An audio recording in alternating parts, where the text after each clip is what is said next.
আসসালামু আলাইকুম সুপ্রিয় নবম শ্রেণীর শিক্ষার্থী বন্ধুরা, সবাইকে স্বাগত।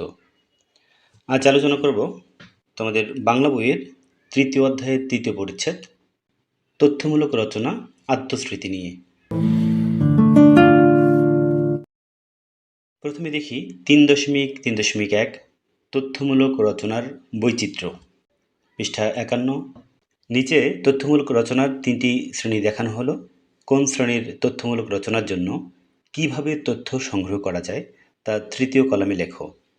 লেখার পরে সহপাঠীর সঙ্গে আলোচনা করো এবং প্রয়োজনে সংশোধন করো। এখানে তিনটি বিষয় দেওয়া হয়েছে: তথ্যমূলক রচনার শ্রেণী, রচনার বৈশিষ্ট্য, কিভাবে তথ্য সংগ্রহ করা যায়। প্রথমে আমরা দেখি তথ্যমূলক রচনার শ্রেণী লাইব্রেরি ভিত্তিক। রচনার বৈশিষ্ট্য: লাইব্রেরিতে সঞ্চিত তথ্যের উপর ভিত্তি করে যেসব তথ্যমূলক রচনা লেখা হয়। কিভাবে তথ্য সংগ্রহ করা যায়। লাইব্রেরিতে সংরক্ষিত পত্রপত্রিকা, বই, দলিলপত্র, নথিপত্র, বিভিন্ন ধরনের প্রত্নবস্তু, পুঁথি, অডিও ভিডিও ইত্যাদি থেকে এ ধরনের তথ্য সংগ্রহ করা যায়। তথ্যমূলক রচনা শ্রেণী পর্যবেক্ষণ ভিত্তিক। রচনার বৈশিষ্ট্য: সংগৃহীত তথ্য উপাত্তের ভিত্তিতে যেসব তথ্যমূলক রচনা লেখা হয়। কিভাবে তথ্য সংগ্রহ করা যায়। এ ধরনের তথ্যমূলক রচনা লেখার জন্য সরেজমিনে গিয়ে বিভিন্ন ধরনের জরিপ, সাক্ষাৎকার, দলীয় আলোচনা ইত্যাদির মাধ্যমে তথ্য সংগ্রহ করা যায়। তথ্যমূলক রচনা শ্রেণী অভিজ্ঞতা ভিত্তিক। রচনার বৈশিষ্ট্য: নিজের অভিজ্ঞতার উপর ভিত্তি করে যেসব তথ্যমূলক রচনা লেখা হয়। কিভাবে তথ্য সংগ্রহ করা যায়। এ ধরনের তথ্যমূলক রচনা লেখার জন্য নিজের জীবনের বিভিন্ন পর্যায়ের স্মৃতি, ডায়েরি, পারিবারিক সংগ্রহ ইত্যাদি থেকে তথ্য সংগ্রহ করা যায়। শিক্ষার্থী বন্ধুরা, তথ্যমূলক রচনা আত্মস্মৃতি লিখেছেন আবু জাফর শামসুদ্দিন। এই রচনাটি তার অভিজ্ঞতা ভিত্তিক তথ্যমূলক রচনা। প্রথমে আমরা আবু জাফর শামসুদ্দিন সম্পর্কে কিছু তথ্য জেনে নেই।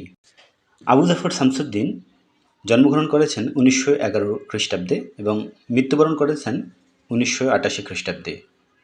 তিনি একজন বিশিষ্ট সাংবাদিক ও সাহিত্যিক। তাঁর বিখ্যাত সাহিত্যকর্মের মধ্যে রয়েছে ভাওয়ালগড়ের উপাখ্যান, পদ্মা মেঘনা যমুনা, রাজেন ঠাকুরের তীর্থযাত্রা ইত্যাদি। আত্মস্মৃতি শীর্ষক অভিজ্ঞতাভিত্তিক তথ্যমূলক রচনাটি আবু জাফর শামসুদ্দিনের আত্মস্মৃতি গ্রন্থ থেকে নেওয়া হয়েছে। আত্মস্মৃতি তথ্যমূলক রচনাটির মূল ভাব। আবু জাফর শামসুদ্দিনের লেখা আত্মস্মৃতি রচনাটিতে লেখকের বাল্যকাল সম্পর্কে লেখক আলোচনা করেছেন। রচনাটিতে লেখকের বাল্যকালের তথ্যের পাশাপাশি সমসাময়িক পরিবেশ, পরিস্থিতি, সমাজ, ধর্ম ও রাজনীতির তথ্য উঠে এসেছে। গ্রামীণ পটভূমিতে লেখা আত্মস্মৃতি রচনাটিতে 20 শতকের শুরুর দিকের কলকাতার আর্থসামাজিক বিষয়টি স্পষ্টভাবে প্রতিফলিত হয়েছে। আত্মস্মৃতি রচনাটিতে লেখক তাঁর রক্ষণশীল বনেদি পরিবার সম্পর্কে একটি ধারণা প্রদান করেছেন। শিক্ষার্থী বন্ধুরা, তোমরা আত্মস্মৃতি শীর্ষক অভিজ্ঞতাভিত্তিক তথ্যমূলক রচনাটি খুব ভালো করে পড়বে এবং তোমাদের বইয়ের অন্তর্ভুক্ত শব্দার্থগুলো খুব ভালো করে দেখে নেবে। এরপরে ৩.৩.২ পরে কি বুঝলাম। আত্মস্মৃতি রচনার ভিত্তিতে নিচে কয়েকটি প্রশ্ন দেওয়া আছে। তোমার একজন সহপাঠীর সাথে এগুলো নিয়ে আলোচনা করো এবং সংক্ষেপে উত্তর তৈরি করো। প্রশ্ন ক, এই রচনায় কোন সময়ের তথ্য পাওয়া যায়। নমুনা উত্তর: আবু জাফর শামসুদ্দিনের লেখা আত্মস্মৃতি রচনাটিতে 19 শতকের মাঝামাঝি সময় হতে 20 শতকের প্রথম 3 দশকের তথ্য পাওয়া যায়। আত্মস্মৃতি রচনাটি মূলত লেখকের বাল্যকালের তথ্য সংবলিত একটি রচনা। লেখকের জন্ম 1911 সালে, আর আত্মস্মৃতি রচনাটিতে 1911 সালের আগে ও পরের অনেক তথ্য পাওয়া যায়। লেখকের লেখায় উঠে এসেছে তাঁর দাদা ও বাবার সময়ের নানা তথ্য।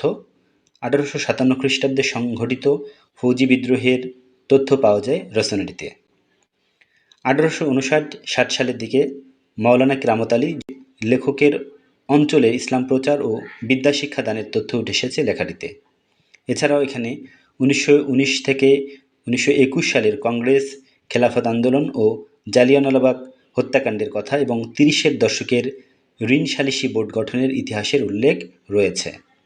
প্রশ্ন খ, গ্রামের প্রকৃতির বর্ণনার মধ্য দিয়ে লেখকের কোন মনোভাব প্রকাশ পেয়েছে।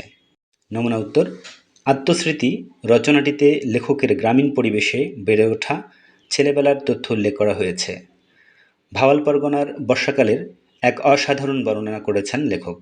প্লাবিত মাঠের মাঝে ভেসে থাকা গ্রামগুলোকে লেখকের কাছে দ্বীপের ন্যায় মনে হতো। সবুজ ধানের শীষ আর আম, জাম, কাঁঠাল গাছ ঘেরা চিরহরিৎ পল্লী লেখককে আজীবন আকর্ষণ করেছে। নৌকা করে বাবার সঙ্গে পুবাইলের ঘাটে যাওয়া ছিল লেখকের অতি আকাঙ্ক্ষিত বিষয়। গ্রামের ছেলেদের সাথে বিলে সাঁতার কাটা, মাছ ধরা আর দাদির মুখে গ্রামীণ গল্প শুনে কেটে যায় লেখকের ছেলেবেলা। লেখক নিজের গ্রাম সম্পর্কে এক গভীর অনুভূতি প্রকাশ করেছেন রচনাটিতে। প্রশ্ন গ, এই রচনায় সামাজিক রাজনৈতিক যেসব তথ্য পাওয়া যায় সেগুলো উপস্থাপনের সময়ে লেখকের দৃষ্টিভঙ্গি কতটুকু নিরপেক্ষ বা পক্ষপাতমূলক তা আলোচনা করো। নমুনা উত্তর, আত্মস্মৃতি রচনাটিতে সামাজিক রাজনৈতিক অনেক তথ্য উপস্থাপন করা হয়েছে। তথ্য উপস্থাপনের ক্ষেত্রে লেখকের দৃষ্টিভঙ্গি কিছু ক্ষেত্রে নিরপেক্ষ এবং কিছু ক্ষেত্রে পক্ষপাতমূলক। শুনেছি লালবাগ কেল্লা এবং তৎসন্নিহিত এলাকা ঘেরাও করে তোপ দাগা হয়, এর ফলে নাকি প্রায় 5,000 লোক মারা যায়। রচনাটিতে উল্লিখিত এই তথ্যটি পক্ষপাতমূলক।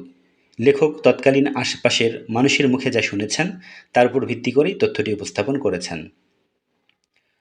মৌলভী মুন্সিরা ছিলেন ইংরেজের বিশেষ লক্ষ্য, ওদের পেলেই ফাঁসি কাষ্ঠে ঝোলানো হতো। লেখকের উপস্থাপিত এই তথ্যটি পক্ষপাতমূলক। তৎকালে হিন্দু মুসলিম নির্বিশেষে শিক্ষিত মধ্যবিত্ত শ্রেণীর লোকদের অধিকাংশই চটি জুতা ব্যবহার করতেন। এই তথ্যটি নিরপেক্ষ, কারণ লেখক নিজ চোখে দেখে যে বিষয়টি উপলব্ধি করেছেন সে তথ্যই ফুটে উঠেছে এখানে। গ্রামে লেখাপড়া চর্চা বিশেষ একটা ছিল না, এ তথ্যটি নিরপেক্ষ, কারণ রচনাটি যে সময়ের প্রেক্ষাপটে লেখা হয়েছে সে সময়ে লেখাপড়ার চর্চা আসলেই কম ছিল। সমাজে পুঁথি পড়ুয়াদের বিশেষ সম্মান ছিল, এ তথ্যটি নিরপেক্ষ। সে সময়ে লেখাপড়া জানার মানুষের সংখ্যা খুব কম ছিল, আর পুঁথি ছিল বিনোদনের অন্যতম একটি মাধ্যম। তাই যারা পুঁথি পড়তে পারত তাদের সম্মান করা হতো।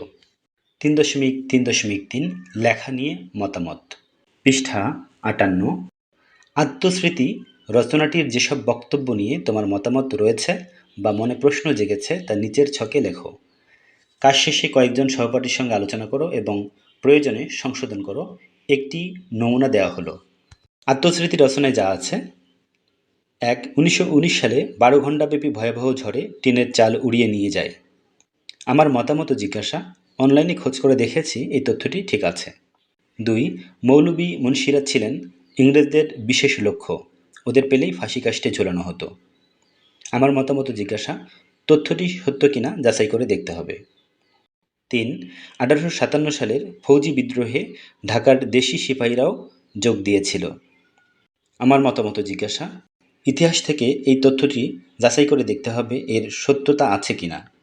3.3.4 তথ্যমূলক রচনার ধরন। আত্মস্মৃতি শিরোনামের লেখাটিকে কেন অভিজ্ঞতা ভিত্তিক তথ্যমূলক রচনা বলা যায়? তোমার উত্তরের পক্ষে যুক্তি দাও। নমুনা উত্তর, আত্মস্মৃতি শিরোনামের লেখাটি অভিজ্ঞতা ভিত্তিক তথ্যমূলক রচনা, কারণ লেখাটি লেখকের বাল্যকালের অভিজ্ঞতার স্মৃতি হতে প্রাপ্ত তথ্যের সমন্বয়ে লেখা হয়েছে। 20 শতকের শুরুতে জন্ম নেওয়া লেখকের গ্রামীণ পরিবেশে বেড়ে ওঠা খুঁটিনাটি তথ্য তিনি অতি সযত্নে তুলে ধরেছেন রচনাটিতে।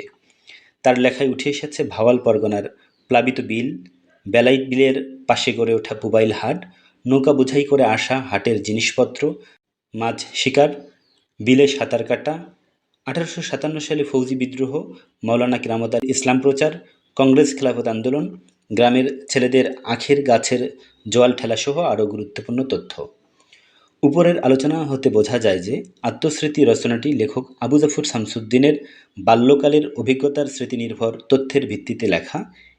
এ কারণে এটি একটি অভিজ্ঞতাভিত্তিক তথ্যমূলক রচনা। শিক্ষার্থী বন্ধুরা, আশা করছি বুঝতে পেরেছ।